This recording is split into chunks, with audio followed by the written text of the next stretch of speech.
به صورتی که ما روان کردیم با اکای اسماعیل گفتیم در کانالتون بمونید.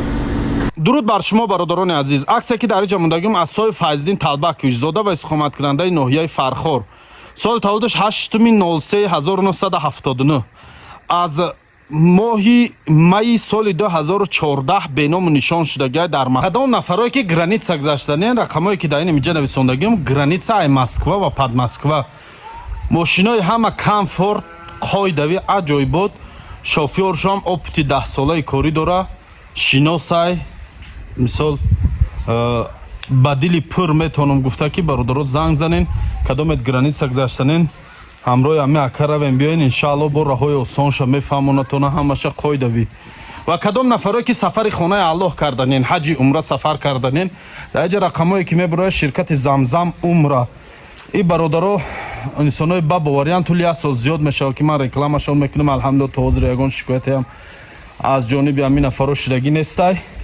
به همین خاطر کدامتون که آرزوی سفر کردن به خانه الله را دارین زنگ زنین آرزوی خودتون عملی گردانین. مسکو سال 2013 مسکو کارکنی آمدگی و سال 2014 به نام نشان شدگی. خواهش از همه تماشابینا ویدیو را پدیلیتسا کنین، لایک مونین و به دیگران روان کنین و برای یافته شدن همین برادرمون فیض‌الدین کمک رسانین. حاضر جیانش یا ویدیو کردگی من در روان کردگی من در دوام همین ویدیو میگذارم تماشا کنین. سخنای جیانش هم همین گپای من گفتگی خیر به هر حال گوش کنین یا بار.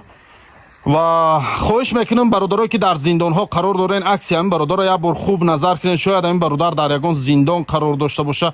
از تجربه ای که مثال داریم دیدیم که چندین نفرا را از زندان ها پیدا کردیم.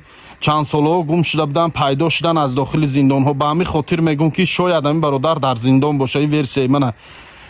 به همین خاطر برادرها هم ویدیو را پدیلیتسا کنین، لایک کنین. بچه‌هایی که در زندان ها قرار دارن هوای در روی کنین بینن ویدیو را یک بار و برای یافته شدن این برادر ما کمک رسانن.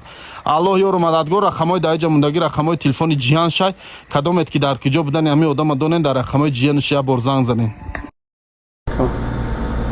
به صورتی که ما روان کردیم با اکای اسماعیل گفتیم در کانالتون بمونید.